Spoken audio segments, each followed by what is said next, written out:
who can, Andiswa or Nicolene, who can assist you with sign language interpretation should you require it.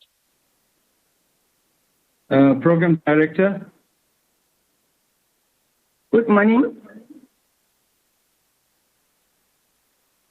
Can we start? Yes, Program Director, we hear you. Thank you. Good morning.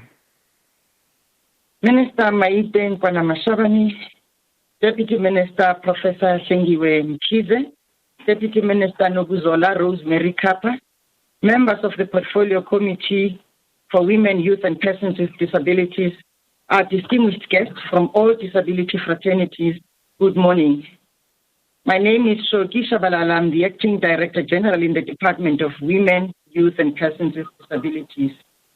I wish to extend a special warm welcome to all of you for heeding the call to partake in this webinar focusing on upholding the rights of persons with disabilities under the theme Persons with Disabilities and COVID-19 South Africa. Part of my responsibility today is that of setting the scene by providing context to the background of this webinar. The webinar was planned as part of our outreach program to persons with disabilities prior to us as a country being hit by COVID-19. You were part of this process during the planning phase, and you are a critical participant today. Working together, we can continue building a disability-inclusive society. The coronavirus has brought a lot of trauma and anxiety to all of us as a nation and the rest of the world. It has turned our lives upside down, and there is a lot of fear about what will happen next. Persons with disabilities are hardest hit by COVID-19. This is uncharted path, and we need to walk it together as regularly as possible until the path is clearer. It is for that reason that we have relied heavily on your advice as experts in the planning session under the strategic guidance and leadership of the department. As government is rushing to respond to the virus, it is more critical than ever to guarantee that measures are taken are fully inclusive of persons with disabilities and that they prevent human rights violations from taking place. With the spread of COVID-19, it is vital that everyone, including persons with disabilities, follow basic measures to protect themselves and others from becoming ill with the virus. But having said that, we're noting the challenges that comes along with adherence to some of these health protocols, and therefore this affords us an opportunity to engage and share our ideas. Part of our responsibility is to ensure that all service providers must ensure that persons with disability are not left behind during this outbreak and that they are treated with respect, dignity, and without discrimination. In order to successfully meet this challenge and comply with our 2030 agenda for persons with disabilities, we must ensure that they are included in all plans of government. It is for that reason why we are hosting this webinar. It seeks to place persons with disabilities at the center of COVID-19 responses and recovery plans. It is also aimed at strengthening constructive dialogue between ourselves and our stakeholders. As I conclude, it is therefore important for government, as we have planned today, that we consult and engage persons with disabilities, as well as getting input based on lived experiences, including suggestions that we're making to strengthen areas of development. Together, we can move South Africa forward through inclusive communities that uphold the rights of persons with disabilities, to empowerment, equality, dignity, justice, and self-reliance. Before we start, I would like to outline some of the process methods for this webinar. Because we're expecting more than 200 participants comprising persons with disabilities to participate. In order to ensure meaningful participation, only speakers that are representing government departments as well as organizations for disabled persons, they will have access during this webinar. Kindly note that the speakers should unmute themselves when they speak and they stay muted at all times during the session. All attendees will engage during the question and answer session through our chat box that is available on this app.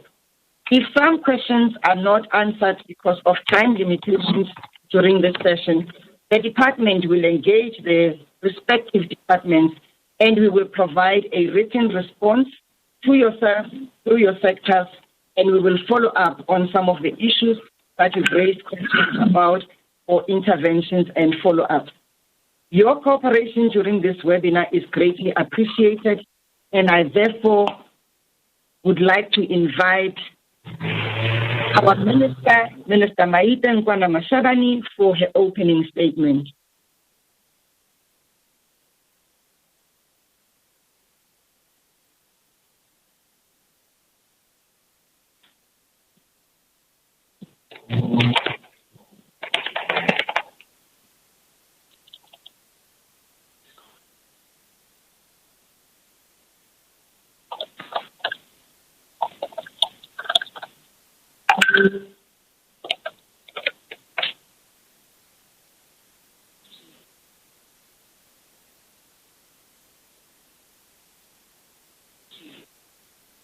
For technical support, I will request Charlene that you just check and we ensure that Minister is in a position to address us.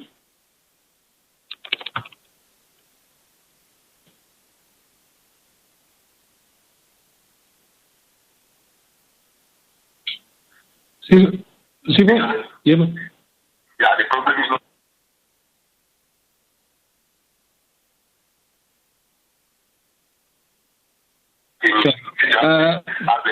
Sure. Program Director, can you hear me? I can. We've just been advised by the Chief of Staff that Minister is on a call with the President at the moment. Please, can we ask the GM to continue, and Minister will join us shortly. Thank you. Noted. I will therefore afford the Deputy Minister, Professor Sengiwe Mkhize, to address us in ensuring accessibility, but also upholding the rights of persons with disabilities from the COVID-19 response. Deputy Minister, over to you.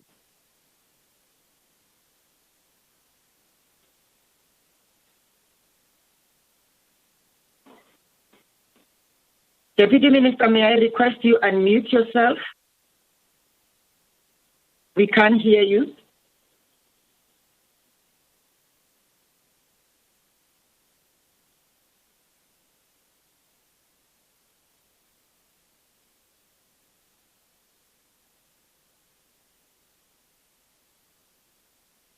Am I okay? Am I audible now? Yes, you are audible, Deputy Minister. Thank you. Okay, thank you very much. I had acknowledged you, Acting DG. I also I was just at the point where I was greeting the Honorable Deputy Minister, Honorable Nokzola Kapa.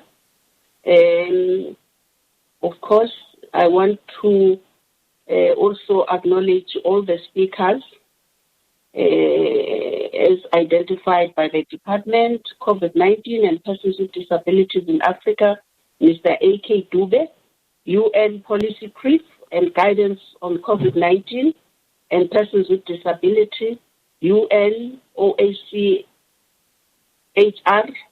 Mr. Jan Okwa, leaders of organizations of persons with disabilities, and members of the Presidential Working Group, members of the media, ladies and gentlemen. I still want to acknowledge Minister Maite Nkoana-Mashabane, and just to build on what the acting DG has said, we're holding this high-level meeting in the middle of the COVID-19 pandemic, during which our brothers, sisters, wives, and husbands from our communities are getting infected on a daily basis, while unfortunately others are recovering. Unfortunately others are dying. This virus has sharply brought to the fore inequalities in society, abject poverty, and unacceptable levels of unemployment. I need to reiterate that with one of the progressive constitutions in the world, which entrenches the equality clause. Also, our white paper on persons with disability compels us to build a disability-inclusive South Africa, and also to ensure that we leave no one behind by adopting a universal access and design approach.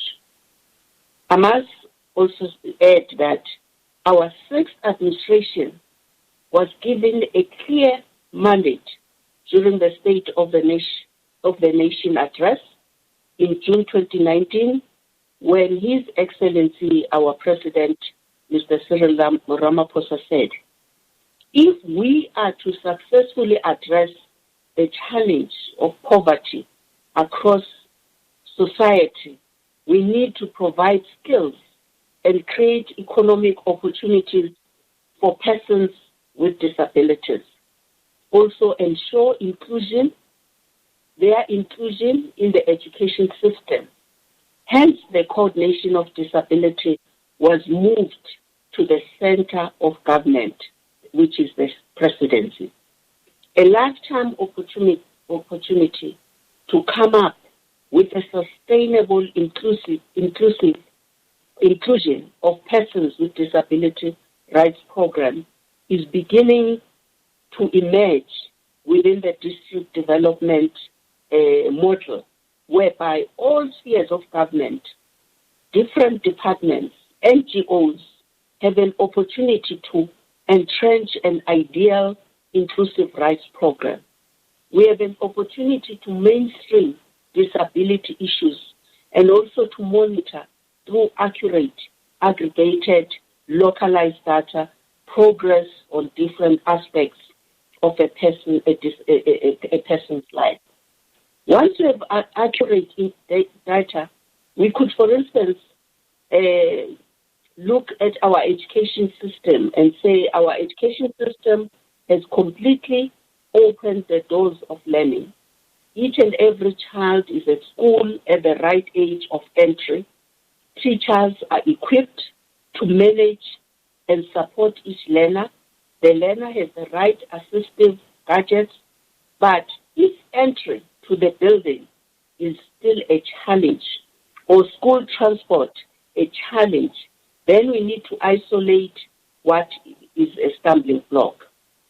The ILO in 2009 estimated that South Africa has about 7% loss of GDP due to the exclusion of persons with disabilities from workplace.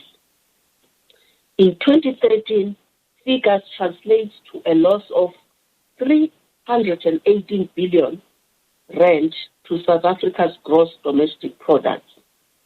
So basically, we cannot claim easy gains. We still have a serious challenge when it comes to inclusive rights. I just want to share with you in my concluding remarks the best articulation of accessibility as a challenge, as written by A.D. Ndopi, who is known to many of you as a UN Ambassador for Sustainable Development Goals. To mark Global Accessibility Awareness Day, A.D. wrote an opinion piece for Time whereby he invites us all to reimagine accessibility beyond the logic of compliance. In his own way, A.D. is a wheelchair user in perpetual pursuit of barrier-free life. He believes that when activists like themselves talk about accessibility, they are calling for transformation in its totality, not merely ticking one box. He emphatically says a conception of accessibility that centers on the bureaucratic administration of disabled bodies is not a conception of accessibility that advances our liberation. On the contrary, it is one that forecloses it. I thank you. Thank you, Deputy Minister. I can see Minister is already moving in. I'd like to check, Minister, are you ready? Because you've just joined. or should we move to the Deputy Minister? I'm ready. Okay. Minister, welcome, and may I afford you the opportunity to address the nation and persons with disabilities. Thank you. Program Director and our acting DG, Honorable Deputy Minister, Professor Mkhize, Honorable Deputy Minister Kato, distinguished representatives and persons with disabilities in South Africa and across the African continent. Representatives of the UN development partners from all over, distinguished leaders and of organizations and persons with disabilities, members of the Presidential Working Group on Disabilities, members of the committee, of the Portfolio Committee, our Portfolio Committee on Women, Youth and Persons with Disabilities, government officials led by our acting DG, members of the media, ladies and gentlemen. Good morning, Dumelang. It is my honor and that of all the leadership in the department to welcome you to this very important webinar meeting on upholding the rights of persons with disabilities under the overarching theme, persons with disabilities and COVID-19 South Africa. May I also hasten to say we bring greetings to all of you from our president, who we have just had a word with him now, who is very, very happy that while he was reminding us that we should keep this on this track, we had an opportunity to chat to him just a few minutes before we start this webinar. You will recall that the Department of Women, Youth and Persons with Disabilities has been tasked with the overall mandate to drive the transformative national agenda that will create a South Africa which is truly inclusive of persons with disabilities. Thirdly, this invisible enemy of the COVID-19 pandemic continues to threaten the lives and the livelihoods of humankind. The worst impact of the pandemic is certainly felt by the most vulnerable of our people. In this regard, persons with disabilities are more likely to be affected by poverty, experience higher rates of violence, neglect and abuse during these times. As government, we need to put persons with disabilities at the center of our response to COVID-19. All recovery efforts need to include engagements and consultations with the sector. They know more about the sector. That's why they keep saying to us, nothing about us without us. Nothing about them without them. We will utilize the valuable experience offered by persons with disabilities in order to thrive during this difficult period. I believe that looking to the future, we have a unique opportunity to design and implement more inclusive and accessible societies to achieve the sustainable development goals. It is my conviction that when we secure the rights of the persons with disabilities, we are investing in our common future.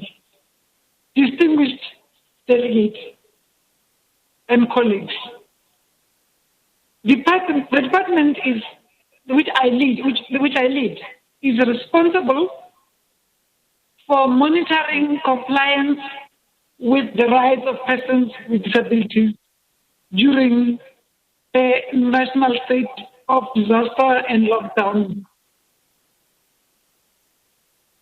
Working together, we can make sure we leave no one behind. We are gathered here today to conduct an interfaith dialogue as a direct result of the disability-specific interventions undertaken by both government and civil society across the services and infrastructure within the COVID-19 responses. South Africa is a signatory of the UN Convention on the Rights of Persons with Disabilities and the Sindel Framework for Disaster Risk Reduction. Our cabinet has approved the white paper on the rights of persons with disabilities and implementation metrics in 2015. All the above instruments emphasize the protection and the safety of the persons with disabilities and the situation of risk and humanitarian emergencies. I believe that all national state of disaster plans and lockdown period plans should ensure the inclusion of persons with disabilities. Government interventions at the policy and legislative levels included the implementation of reasonable accommodation measures for the protection of the safety and the safety of the persons with disabilities during the national state of disaster for the duration of the lockdown. May it go beyond just the period of the lockdown.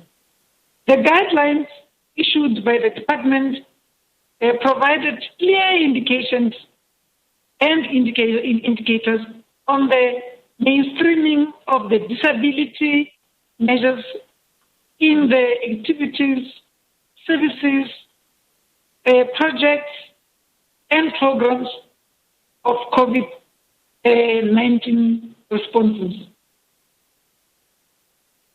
A reporting template is being developed to track the spending of the 500 billion fiscal support packages that include spending towards COVID-19 priorities. The template is meant to track the spending in respect of women, youth, and persons with disabilities to various aspects of fiscal response packages. Some of these measures included in the regulations of the Disaster Management Act. Alert levels were done following a wide consultation with disabilities sector. The clarion call of persons with disabilities is that which I had already raised earlier on, that we mustn't try and do things for them without them. And government, we take that very seriously. Nothing about us without us. I have informed my colleagues in the Department of Social Development, Health and Basic Education on all issues raised in the letters you sent to the department and how this impacts you in your private and public spaces during the lockdown period. In this context, specific measures are in place to consider universal design and reasonable accommodation as legal requirements and obligations regarding screening, testing, and quarantine sites for accessibility purposes. Furthermore, training of staff in residential facilities for persons with disabilities has been conducted, and inclusion of persons with disabilities in the distribution of food parcels. This is done through a knock and drop system at their homes and places of residence, and that helps mitigate the circumstances that may lead to starvation. And the Department of Social Development has led these processes actively and effectively. In addition, the specific days of disbursement for disability grants and care dependency grants for children with disabilities have been arranged with the Department of Social Development. Ladies and gentlemen, key priorities for COVID-19 related activities have been concluded. Consensus has been reached through this webinar to include those interventions in the scope of COVID-19 programs and services. Essential information is provided for the government and communication systems GCIS page. The page is decided to disability to support efforts across government to include persons with disabilities in the work, all the streams of the national government and the command center is undertaking. National Command Center is undertaking. Accordingly, all organizations are invited to send content through that page as it can assist all persons with disabilities during this difficult time.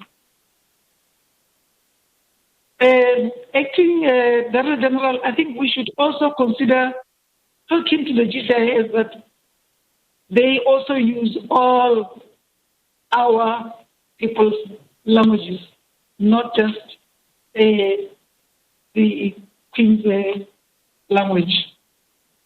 The gender tracking metrics include women with disabilities and concerns and gender-based violence measures to protect and ensure their safety. The department is also developing a disability tracking tool to ensure that all COVID-19 priorities are monitored closely.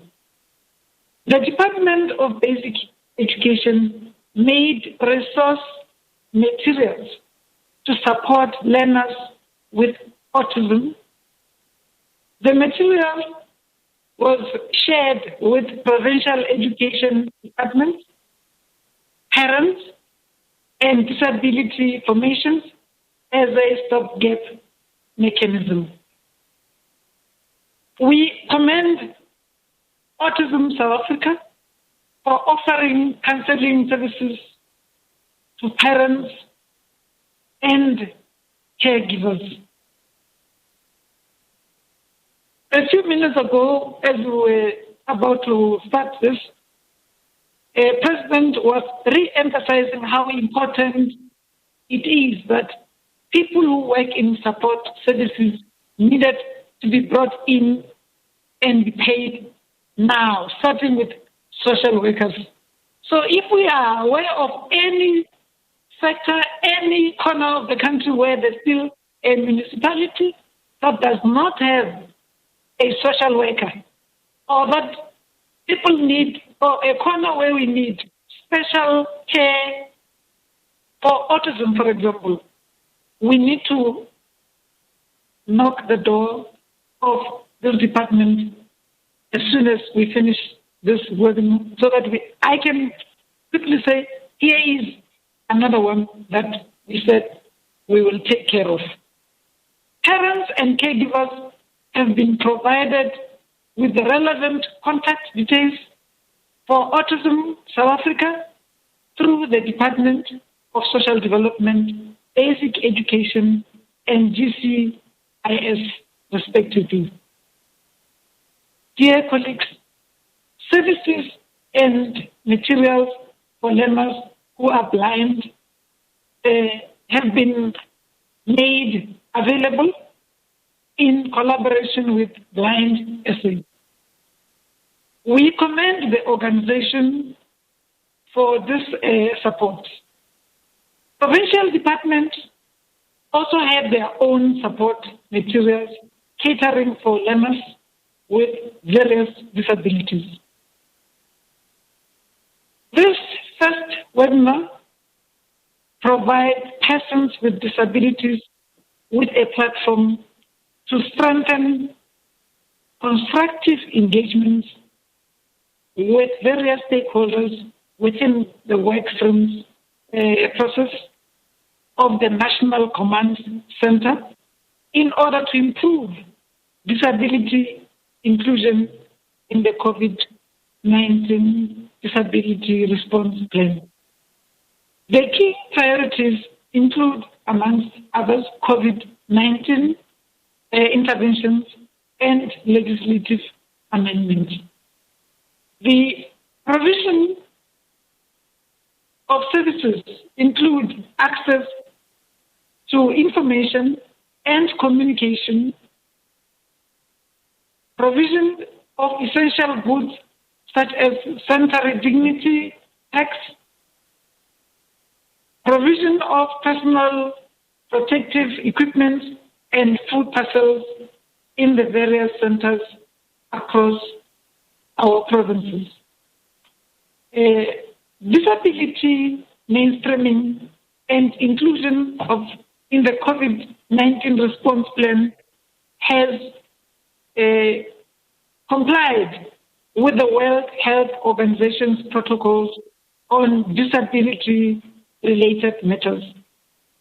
Specific steps have been taken by the department to ensure that regulatory disability-specific aspects of the National Disaster Management Act 57 of 2002 mainstream disability from a human rights and developmental perspective. The department also deployed senior officials in the public health containment, economic, legal, and social impact work streams to ensure disability inclusion. This work stream feeds into various national joint committees to support the work of the National Corona Command Council.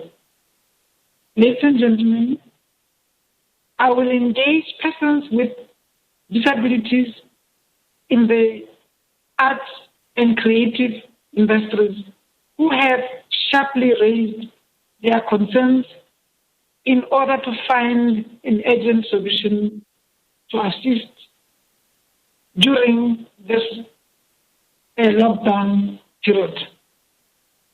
The department has contributed immensely in providing guidance in the directions of the different departments for purposes of managing disability mainstreaming under strict adherence to regulations.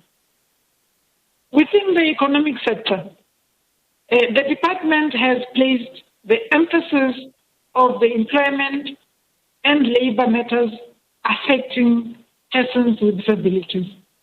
The economic opportunities are currently available and include, but not limited to, disaster relief opportunities, tax relief measures, as well as economic interventions in the SME business development for persons with disabilities. The department is also providing South Africans with sign language interpretation for the deaf and hard of hearing impairment communities in all media briefings by all ministers and the President for access for information purposes. I therefore want to make a direct appeal to the South African public to create partnerships that can work towards protection and safety of persons with disabilities. Caregivers for persons with disabilities have been declared as essential services as one of the examples of the interventions of the general public. Furthermore, it is important to allow persons with disabilities to have a voice in the decision-making process that affects them directly for purposes of self-representation. In conclusion, the department will arrange extra awareness for all levels of the lockdown to consult persons with disabilities and strengthen accountability by government as a duty bearer. I have also instructed my officials to ensure that proper and immediate consultation where it is necessary. Finally, the progressive realization of specific rights will be focused on specific exceptions in the regulations which affect persons with disabilities on a daily basis within the available resources of the state. Let's continue working together to ensure a disability-inclusive society. I thank you. Thank you, Minister, for your address. That was a high-level COVID-19 government-wide response by the Minister. I just want to check if the Deputy Minister for Small Business and Development is already connected. I know she was struggling at some point. Deputy Minister, are you there? Director, I don't think I did. Okay. Let us then proceed. Fine. Okay, as soon as she's connected, you will just alert me. Let us proceed and take some lessons learned from international and continental responses, as well as experiences that we need to hear about. And that will be Ms. Mkijima Kunupi from the University of Pretoria.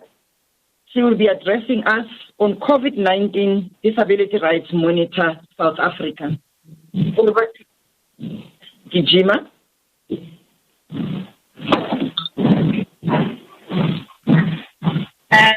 Thank you so much, Program Director, and good morning to Minister Mashabane, to Professor Kize, distinguished guests, all protocols observed. Thank you so much for the opportunity to share some of the findings from the Disability Rights COVID Monitoring Initiative.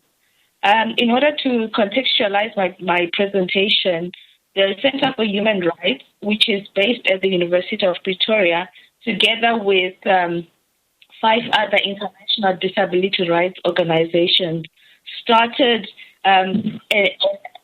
a global survey in mid-April here to monitor the impact of COVID-19 and responses by governments on persons with disabilities. So at the core of this monitoring initiative is trying to ensure that as governments are trying to grapple with COVID-19 and its different implications, that they remain conscious and inclusive of persons with disabilities. To date, we've received over 1,400 responses worldwide from over 56 countries. Most of the respondents have been persons with disabilities, representative organizations, and families of persons with disabilities. The survey is still ongoing, and its findings will be publicly made available on the Disabilities Rights Monitoring website. So what I'm sharing today is some of the initial findings that are coming out from South Africa, bearing in mind that the survey is still ongoing, and that it's also important to look at other ongoing surveys that are being done in the country in order to create a more holistic picture. So one of the things the survey tried to establish was whether persons with disabilities in South Africa were accessing disability-specific services. So were they able to access rehabilitation services and therapies, as well as general services. We were also trying to understand... But just please assist me. I'm dealing with so many things there too. I don't know why Zanile comes early. Can I come in, Shalon? Shalon, please mute your mic. Apologies, colleagues. Proceed, ma'am. Yes. So we're also trying to understand whether persons with disabilities were also able to access both formal and informal support services. So whether it's personal assistance or simply, friends or community member in their day-to-day activities if they needed such assistance during this period.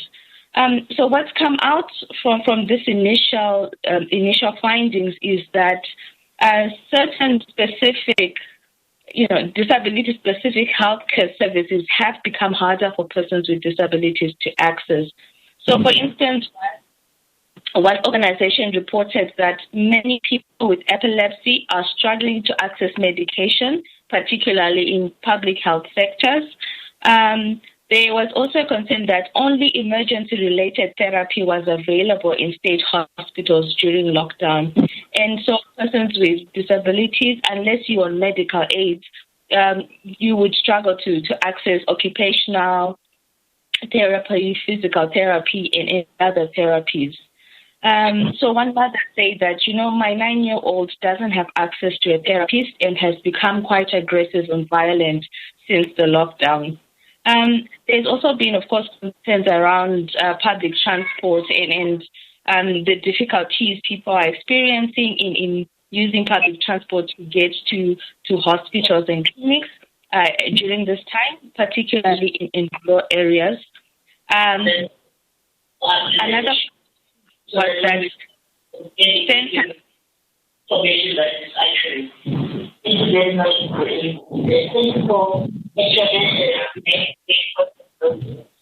fellow colleagues that are please mute your mics.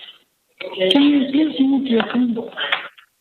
Fellow colleagues, I explained earlier on some of our protocols on how we are going to engage earlier on. If you were not part of us, kindly mute your mask when you are not speaking, and when it's your turn to speak, you then unmute. My apologies to the speaker. You may proceed. So thank you. So another concern that was brought up was that centers where persons with disabilities could go to fix their wheelchairs or other assistive devices were closed during level 5, and though some have been reopened and were operational, there were a number that still were not operational. There were concerns raised around whether the medical staff was prepared to deal with patients with intellectual and psychosocial disabilities who might present with symptoms of COVID-19 or need treatment. So one mother was quite worried that, would the person assisting be able to know how to handle her son who had autism and is nonverbal? Do they have the requisite training to do so?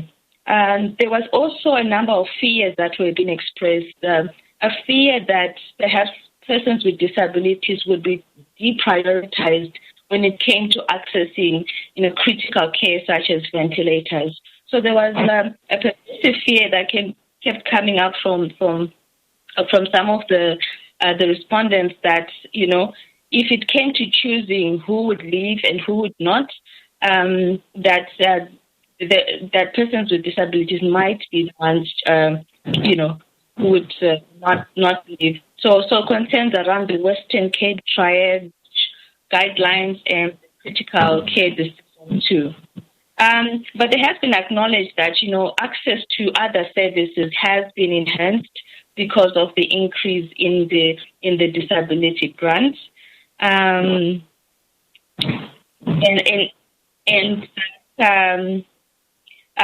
a general consensus was that there's need for greater needs assessment, and that in terms of support, that I think there was a lot of care workers who were not quite clear on how to go about getting the permits that they would need to continue to provide sort of informal care for persons with disabilities.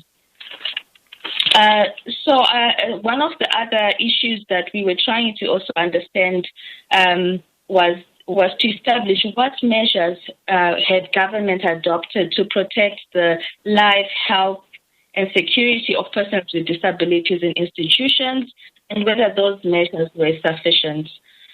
What we found from the survey was that that government had restricted or banned visits by family members or friends to institutions. That there were restrictions, or in some cases bans for persons with disabilities, leaving institutions, and that there was, restrictions around new admissions into institutions unless in exceptional circumstances. A number of people, the majority of people who responded to the survey weren't aware of any additional measures beyond these measures that government were taking to ensure, the right to life and safety and health of persons in institutions. There were some respondents from people who work in institutions, and they were quite worried about the approach that government was taking, that it was a bit inconsistent, so that different provincial governments were providing different levels of support to different institutions. So when we're looking at institutions, we were speaking quite broadly. So old people's homes, children's homes, psychiatric homes, homeless shelters. So there was that concern came up. In some instances, government was providing, PPEs to institutions, but then in other instances, there were institutions that were not getting these from government. There was also a number of hospices, children's homes who said they needed additional support from government, but were struggling to get it. So in particular, one such home said that social workers are overloaded with work. They cannot get around to helping children with disabilities in facilities, and so they would need government help to ensure that the children in these facilities have access to a social worker. And I think it's great that the minister has already spoken a bit to this. There's also that support for care centers in rural areas is lacking, so that a lot of the support we are seeing is in urban areas and not in rural areas. Another concern that came out was that there was need for greater guidance to be provided to institutions where persons with disabilities are. So for the greater part that institutions had been given general guidelines, COVID-19 guidelines to adhere to without necessarily thinking of some of the reasonable accommodations that would be needed and the adjustments that would be needed in the context of persons with disabilities, and that it would be helpful for governments to provide more guidelines.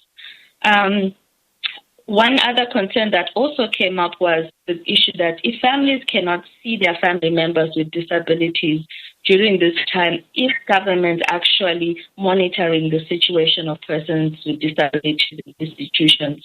So we've seen in other countries such as France that the rate of infection in institutions was quite high.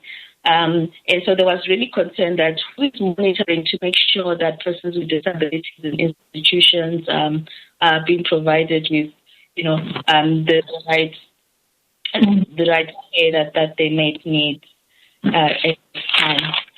In terms of access to information, the majority of respondents actually felt that they were receiving adequate information around COVID-19, how to prevent it, and some of the government's responses, particularly emergency measures in place. And that information was, to a greater degree, being afforded in accessible formats. But this was, of course, not the case in all the circumstances. So some of the concerns were that persons with disabilities were not getting all the information. They were only getting some of the information. And this is particularly, when some of the changes in regulations and given the fast pace at which some of these decisions are being made, that this was not always communicated timeously. And so persons with disabilities were not always up to date with the latest changes.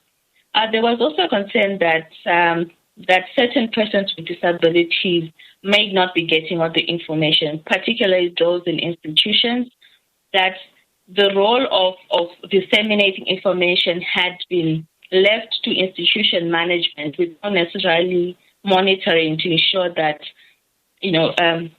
persons with disabilities in institutions are sufficiently made aware of the situation and on a continuous basis. There was also a lot of the specific information that some of the members of the disability community wanted to know that they felt was not clearly communicated. So issues like what is the situation of persons with disabilities in homeless shelters, more information about what is being done for learners with disabilities, what is happening in psychiatric health settings. So these were some of, what the community wants to know, and they want always getting information around. So to conclude, and I think the report will be available online, and you'll be able to see the details. But in terms of support for families of persons with disabilities, family members, one of the things highlighted was, yes, I think that the financial grants do really play a role in alleviating the situation, but certainly that there was more need. There's a need to support families with disabilities more. So people were talking about the need for greater emotional support, but also in situations where perhaps a family member is an essential worker, and they don't then have anyone to leave their children with because they have to go to work, but their children or their child has a disability and they can't simply with anyone. So there was need for government to look at such situations on how to help such families. I think there was a mother with 3 children with autism who said, she was an essential worker, had to go to work and had to leave her children in the care of another older child. and this was really not but yes, I think families are also really thinking around what happens when schools open, and really concerned that is the Ministry of Education thinking through how to protect children with disabilities, perhaps in instances where it's not easy to communicate some of the messages to those particular children or groups of children, and how do we keep them safe? In terms of access to independent complaints mechanisms, that a number of respondents say they were aware of independent complaints mechanisms where they could let their concerns be heard, but that, they were often deterred from using them because they said, in terms of hotlines and WhatsApp messaging, that they can't seem to get through to anyone.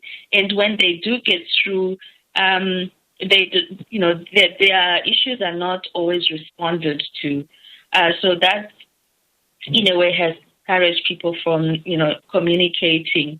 But there was also a call to, for the South African Human Rights Commission to take a more active role in terms of monitoring the situation.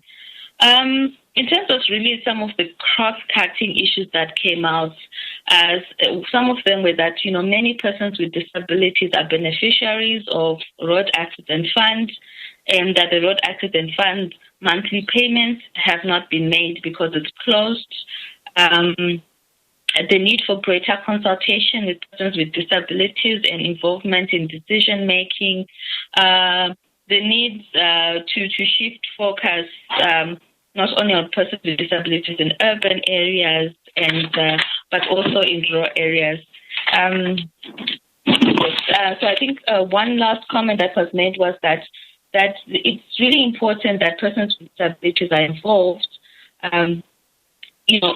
also in sort of the emergency responses on COVID-19. So they want to be involved as community workers and all these other opportunities to help, to help in combating this, and not only to be seen as in need of protection and care, but also to be seen in the front lines of helping to fight this pandemic. So I will stop there, and like I said, I think this is really just a small snapshot into some of what we've found so far, and that I think in the coming weeks we'll be able to build a larger picture collectively on where are some of the gaps in protection. Thank you so much. Thank you so much, Ms. Mkijima. It is often said the best evaluator of the service is the service user. We will make sure that as soon as your report is ready, that it is shared with the relevant departments so that it informs the interventions that they are already working on and improve some of those areas of development as well. Issues that are of urgency to us, that are quick wins, it's the whole issue of the permits. We will immediately address the issue of the permit with the relevant departments, in particular social development, and if it does affect health, because I do know that they do provide responses on the ground, we will address that through those ministries and our own minister's office. Can I just check? I'm informed that the Deputy Minister is already connected. Deputy Minister from the Department of Small Business, Umama Rosemary Noguzola Kappa, are you available?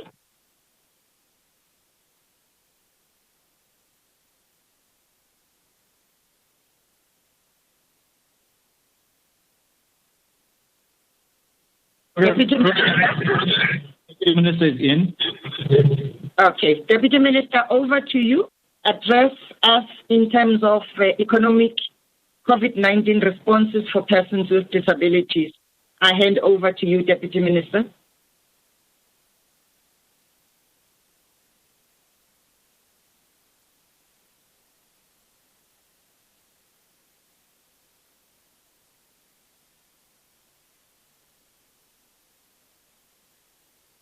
Perhaps the Deputy Minister needs to unmute mic. Minister, if you can hear us, kindly unmute your mic.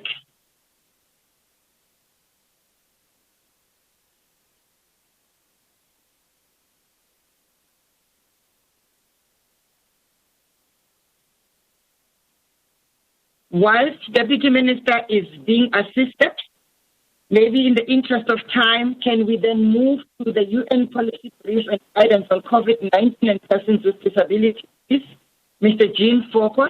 And may I plead that we stick to the 10 minutes that has been allocated to us as speakers. I thank you. Mr. Foucault?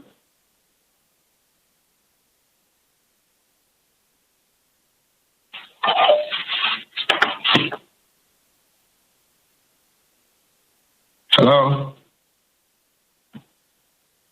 Good morning, Mr. Foucault. Address us on UN policy brief and guidance on COVID-19 and persons with disabilities. To promote that. Thank you so much. Thank you so much, Madam Program Director, Minister Mashabane, all protocol. She was supposed to speak. Oh, there you go. She's joined now. Sorry, Shannon. Please mute your mic. Apologies.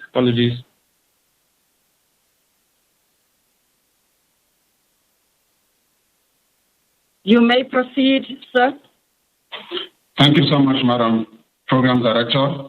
My name is Jean Foucault. I work for the Office of the High Commissioner for Human Rights, the regional office in Southern Africa that covers 14 countries in Southern Africa. And I am going to do a presentation on a policy brief that has been put forward by the UN Secretary General titled A Disability Inclusive Response to COVID-19. And the purpose of the policy brief is to provide some relevant guidance to states and other relevant stakeholders on how to ensure that disability issues are integrated into response of COVID-19. As we all know, COVID-19 is not simply a health crisis. It is attacking societies at their core. The response is feeding on pre-existing social and economic inequalities associated with disability, and it is also threatening to exacerbate these inequalities. So, the essence of this policy brief is to provide guidance to states on how to address issues concerning rights of persons with disability. And if we look at the brief, it talks about the need for states to adopt a human rights-based approach to ensure that persons with disabilities are not left behind, as indicated in the Convention on the Rights of Persons with Disability that South Africa is a state party to, and also the Agenda 2030.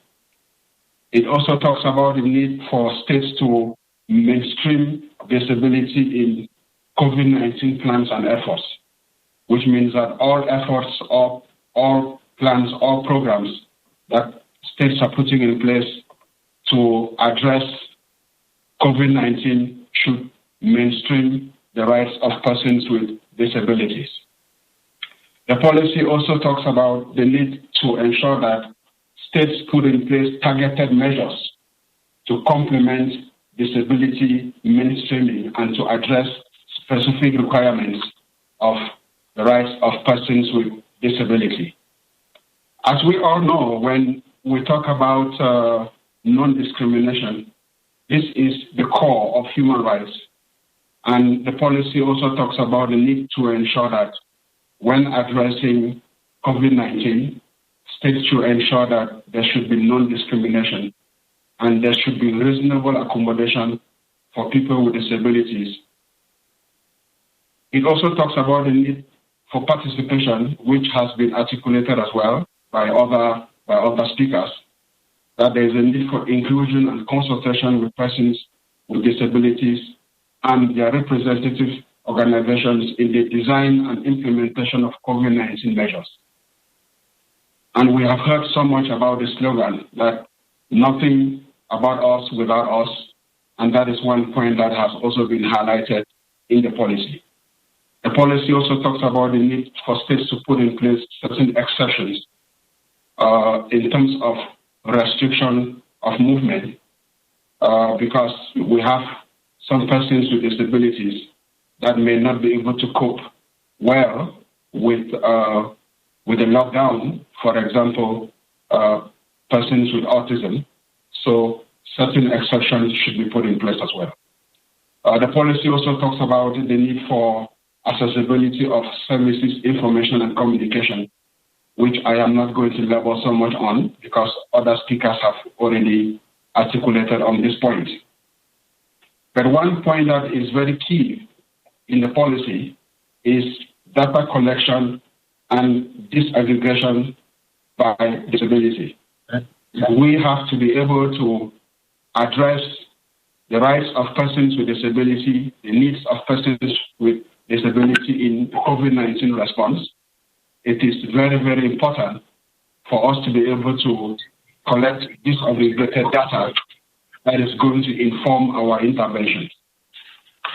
The policy also talks about the need to prioritize persons with disability at greater risk, including those in institutions, those that are homeless, those in prison, and those that already have high pre-existing health conditions. These are some of the points that we need to also take into consideration. If you look at the policy, it also puts forward some recommendations on a sectorial basis, and I'm going to touch on some of them as well. In relation to health, it talks about the need for states to ensure that public information is accessible to all persons with disabilities, and for states to ensure that they implement disability-inclusive protective measures against COVID-19. For example, the distribution of personal protective equipment to persons with disabilities need to be tailored to their disabilities. For example, given that masks make it impossible to read lips or to see facial expression, persons with hearing disability will find it difficult to read facial expressions. So it is important that instead of giving a mask, they are given face shields. It is also important to review health protocols to ensure that persons with disability do not face discrimination when accessing treatment and also in the allocation of resources. The second sector that I will touch on is in relation to support services. Under support services, it is important for states to ensure continuity of support services, including under lockdown, and certain exceptions have to be put in place. And as it was highlighted by the previous speakers, there is a need to expand community support for persons with disabilities. The next sector that I'm going to look at is what the previous speaker also talked about, protecting persons with disabilities in institutional settings. It is very important for states to prepare institutions to prevent and respond to potential infections, provide emergency and additional resources, and if possible, reduce the number of people with disabilities within these institutions, because this is also going to help to safeguard them from infection. The next point that I'm going to look at is in relation to education. It talks about the need to ensure that when distance learning measures are put in place, it should take into consideration the rights of persons with disabilities, and to also ensure that school programs should integrate the rights of persons with disabilities. So I'm going to end at this stage, but I just want to indicate that we have shared this policy with the government, and we have also shared the policy with other stakeholders. And we are very pleased with the information that we are also receiving from the government on some of the measures that have been taken that are already in line with the policy brief. And we hope that we are going to continue to work in a manner to ensure that the policy brief guides our work in terms of addressing rights of persons with disability in the COVID response. Thank you so much.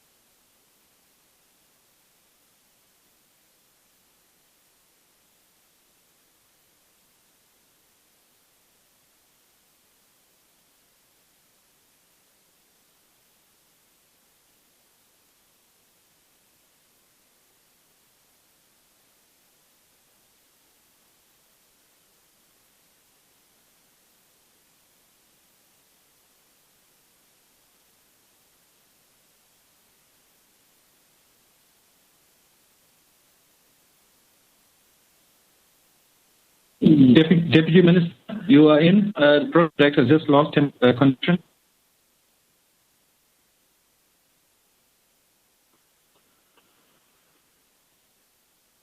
Deputy Minister Nkize.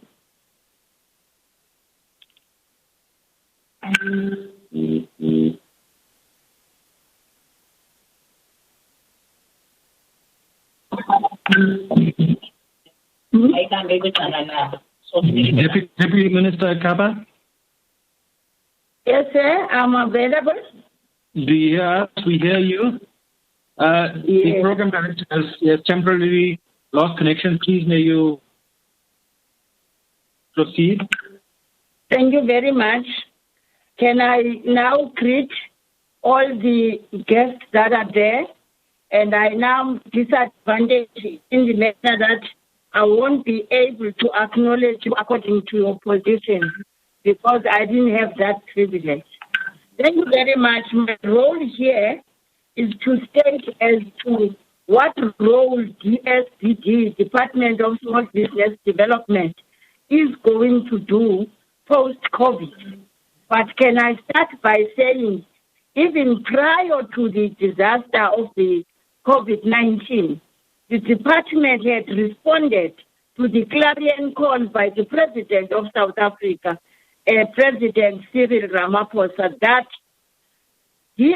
all economic related ministries must ensure the promotion of inclusive growth. And in that inclusive growth, the priority of DSBD became one, the youth, and those who live with disabilities, irrespective of their age or gender. This we were doing because we know that gender-related matters are also human rights matters. I do agree with the last speaker that we consciously keep this in our mind, that if by any mistake people living with disabilities are left out of any of our programs. But let me quickly go, Chair or Program Director, straight to what are we doing. We found that the people living with disabilities are registered in various departments, whether it's agriculture or whether it's human settlement, etc. All those who want to give service to them, they have this database, including other institutions like your universities, NPOs, and NGOs. It is on that regard that we wanted to establish a national register for all those we are already attempting to either empower them and support them in what they have been doing. I have in mind a group in Mdantsane of young people living with disabilities. They are struggling. They want to have a better machinery so that they can continue with their furniture manufacturing, including school gas. We have also forwarded during this COVID their numbers to the deputy mayor of Buffalo City, to the deputy minister of labor and employment, so that they will be considered by the Department of Education when they put out tenders for desk making in order to accommodate the school needs during this period of crisis. Beyond that, those who are actually in the textile industry, we have made it a point that we have made a call, and this platform program director enables us to continue with that call, that all those who are actually sewing, we want to ensure that we lobby that they are given a tender so that they can produce the masks, so that they have also a benefit despite them having been locked out. And some of them, if they don't have the skills, if they don't have whatever, we are prepared to organize them into an entity, whether you call it an enterprise or you call it a cooperative. Can I also state that it is very, very critical that we don't consider them only to a particular categories, sewing and so on, though that is important. There is a very important issue. I'm discussing this with the minister, and by this way, I'm not committing the minister, but I think she will like it. She's young, she's a woman, she does care for the poor. That these people, the issue here is the technology, not related to braille, so that they themselves can participate by modern communication as we do today. Some of them are blind, cannot participate in a conference when there is no braille.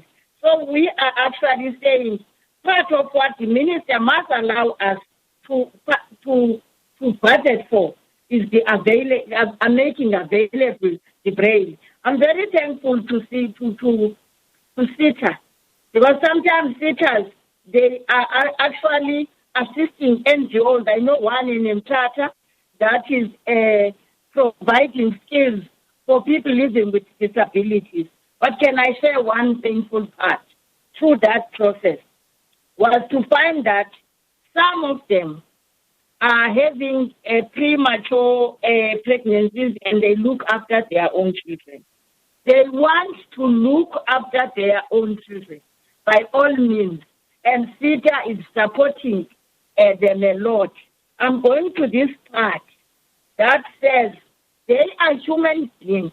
They don't really want to be actually dependent. You know, I really, really want to promote this arrangement that they are confident, they can look after their children, also look after their household chores and attend training. And these computers, the type of computers they need is indeed a little bit expensive. They won't achieve them. Even their training in these institutions, it also lacks this availability of these specialized computers that will help our people. The fourth industrial revolution, Madam Director, is now. And therefore, we need to go out of our way. But we can't exclude them from urban farming, where they don't have to travel far, and that they also have to participate in seeking poultry, egg markets, and so on. And also the easy ways of planting. This is very much exciting to me because I have also studied in other countries. And I can tell you, the professor that was my mentor was disabled and used the wheelchair. But she was able to provide tea for me, give me books, do everything. It is actually my belief, and I've internalized it through training, that they can live independent life. They move with the wheelchair into their own cars. They drive in a car that is actually designed to suit their needs. We are actually after this notion, and we are supported. We are integrating, because what we have learned, honorable guest, was also that COVID has brought integration at a district development model. So when the planning is being done, there are work streams for those departments that have got common ground in what they have to serve. Your social development will actually assist us with the database, also what they have already done, so that we can build economically and ensure that there will be no space where they are not seen taking place. I didn't take my time, and I only believe that I'm going to continue with this very topic you gave me, because it is closest to my heart. We are also collaborating with human settlement, so that there's no stage where there is a problem about steps and the slabs. And also that safe villages must be part and parcel of our service delivery, where employment place is there by near this particular complex, shopping complex, doctors, etc., and schooling as well, so that this life is made not only conducive to better livelihood, but to further say they live amongst other people. The mainstreaming, Madam Program Director, is now. We don't have to be saying some South Africans are like this, some South Africans are black or white, some are disabled. What is going to close these gaps and integrate is only when we collaborate in a service delivery, so that all needs during planning are actually achieved. Whether it's a school, it's a university, it's a hospital, it must cater for all South Africans, so that you can choose to go where you want to. But the security is the last thing I want to talk about. That many times where they are, you find that some of settlements, even windows don't have burglar proofs, which means it leaves them vulnerable. And also this security technology, that they can press a panic button, that they can be able to do things when someone is breaking in, when they are in and when they feel they are at risk. I am therefore believing strongly that this department will go a long way if within this district development model we actually collaborate and work inside the office of the hierarchy at that level, so that we can share what we have and what their plans are, and also with them very much included at a primary level of development. And also that they shouldn't be put to separate schools. I do argue against that one. We must get used to them, that we are all equals, but we don't have same capacities. Whether they can be more brilliant than I am, but maybe they are constrained because of reaching out physically. That means it's a good combination. It means we need each other like fish and water. I actually appreciate the opportunity given to the department. The minister has been fully informed, is supportive of every other new initiative at a district level. We really want our incubators to have special units set aside at a very urban level, at a township level, and at a rural space, so that they are not obliged to go elsewhere when they need whatever education or development. Development in terms of this country, in terms of our constitution, economic inclusiveness, include them fully. And I'm very, very excited having participated and will continue to want to contribute in future organizations. I thank the Minister of Women, Children and People Living with Disabilities. I actually thank Professor Sengi, with whom we always bounce and talk to, so that when we plan, we never leave that important department, because it is the lead department, but it is there to whip us on track so that we are able to attend to our mandate of including people living with disabilities, being South Africans equally like any other one in the world. Thank you very much.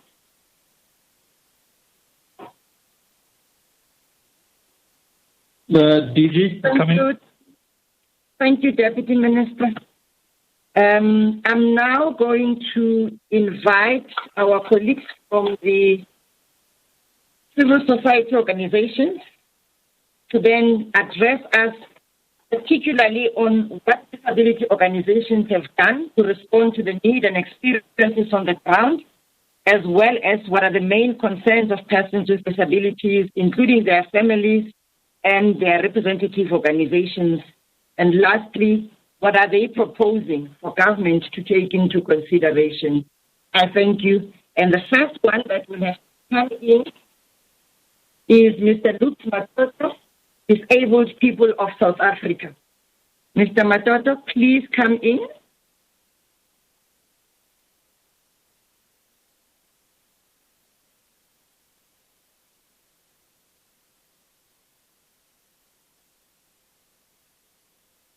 Mr. Matoto, are you available to address us?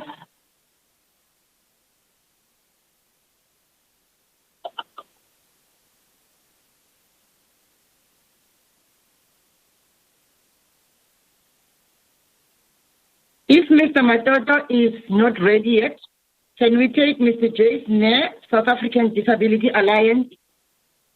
Program Director, Mr. Matoto is there. Okay. Over to you, Mr. Matoto. Thank you.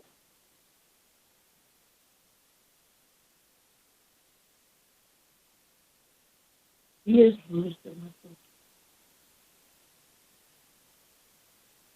Please check if you are not muted, Mr. Matoto.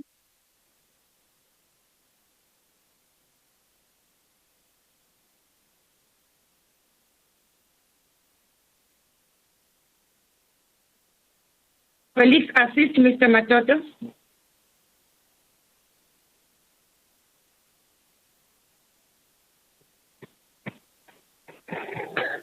Mr. Matoto, unmute.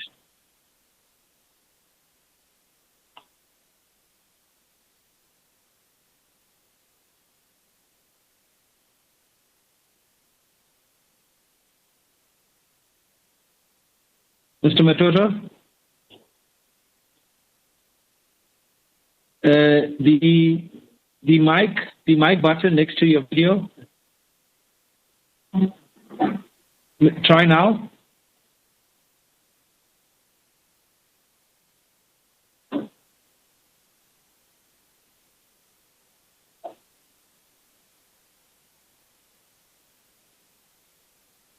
Mr. Matoto, we don't hear you. Please click the unmute.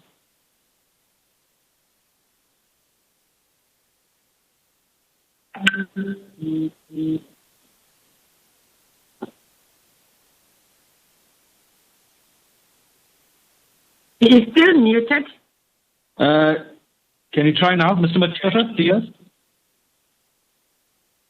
Sorry, but I'm not sure. Okay, we are fine. We can hear you now, Mr. Matoto. Yes. You can hear me now? Yes, we can. Over to you, Mr. Matoto. Apologies. Thank you. Sorry that I'm not be I'm not going to be using the video. I'm going to be using my phone to stop it. Is that okay? That's okay. You may proceed. Okay. Greetings to the Honorable Minister and the two Deputy Ministers, Acting Deputy Director General and Government official present, leadership of the disability sector, all protocol observed. We would like to appreciate the invite to present in this very important webinar. The COVID-19 crisis presents an unprecedented challenge to society in general and to disabled people in particular. We acknowledge that there are necessary factors around the response condition and the lockdown regulations and guidelines as to flatten the curve, but I will, however, reflect on the challenges they pose to disabled people irrespective of these factors being necessary. I do so to illustrate the fact that disabled people are more vulnerable to the impact of the coronavirus and urge government to actually speak with the sector in finding better ways in addressing or responding to the current challenges, including what is now happening. That's why we appreciate this webinar very much. I will also explain that in this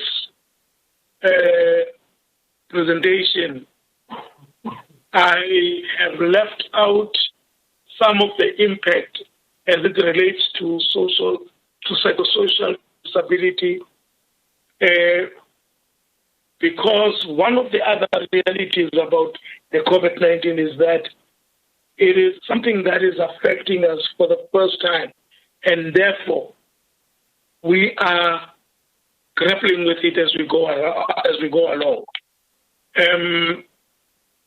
I'll speak to the risk of transmission first.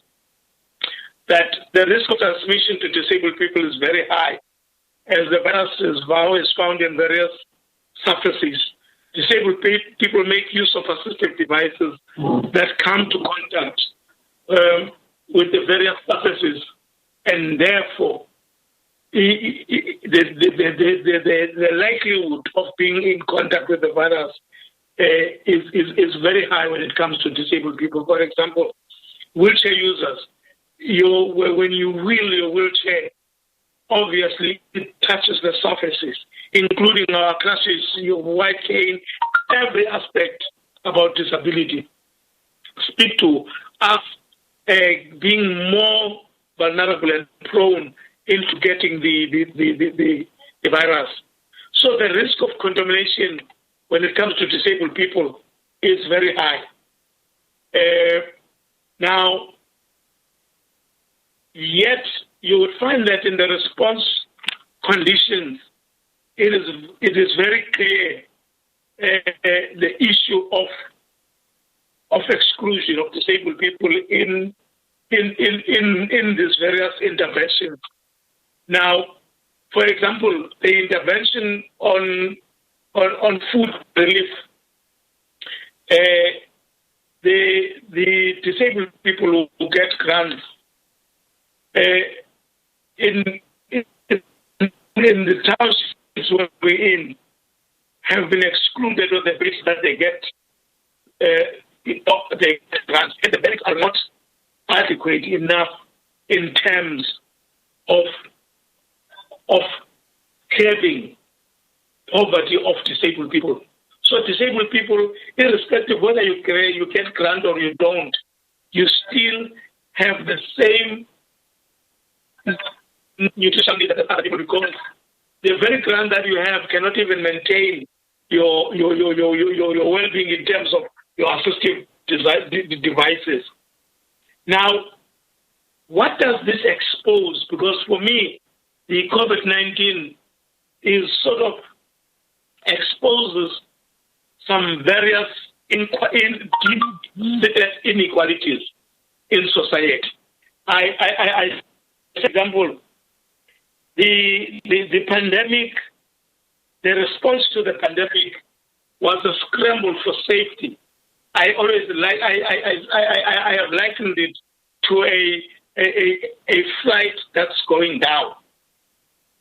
Everybody rush for safety. They even forget the very disabled passenger because everybody is concerned about their own safety.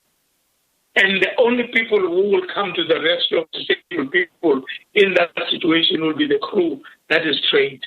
Now, which is the situation that happened, which is still happening, that everybody was rushing to find a proper response. And as a result, the disabled passenger is left behind. Who is that crew member in our instance that will remember that there is a disabled person? For us, we feel strongly that that crew member would be an act, because if there was a disability act, all responses would have been on the basis of that particular act. So the COVID-19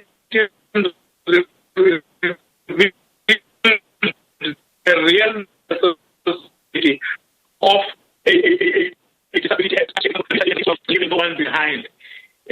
And for us to be able to leave no one behind, we can't rely on human memory. Instead, we need to put systems in place that will speak to making sure that nobody is left behind. And therefore, legislation will help us in responding to such challenges, so that because the COVID-19 challenges are socio-economic challenges. And if you look at how it has been positioned or postured in terms of response to disabled people are more seen as consumers of services rather than as both consumers and providers of services. When people think about sanitization must, they think of us as consumers rather than providers. We have disabled people who are in the business sector who can be able. Actually, I have been phoned by many. They can't even find a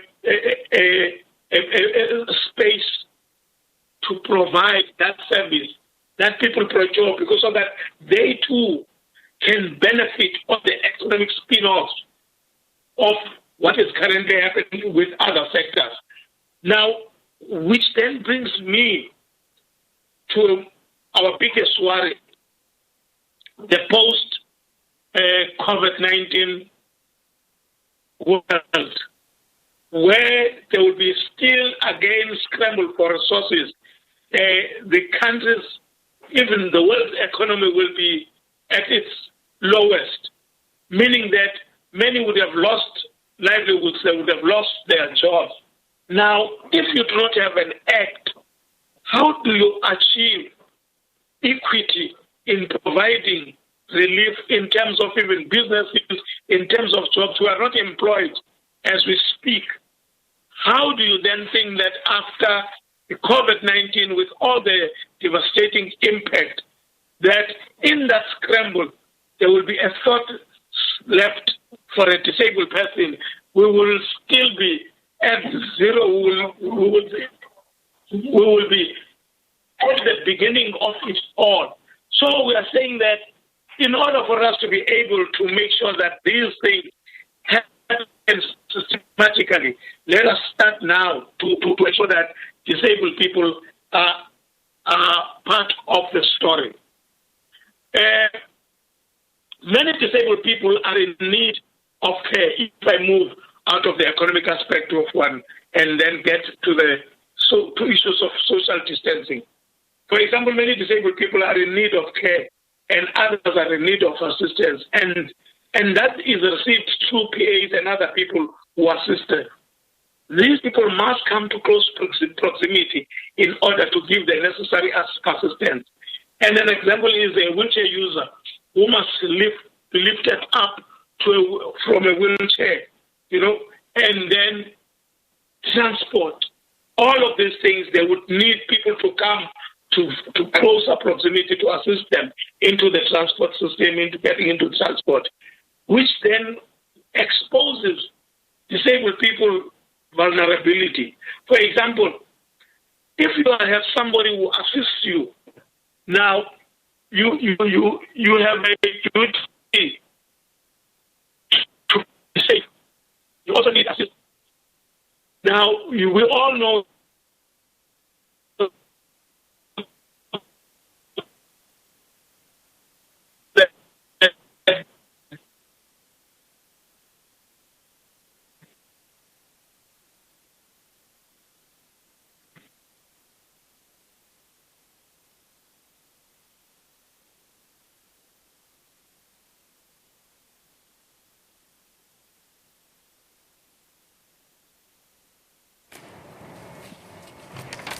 Right, we're coming out of that webinar. Seems to be a problem in connection, but the Minister in the Presidency, Maite Nkoana-Mashabane, leading that process. I think they have audio now. I think we're going to go back.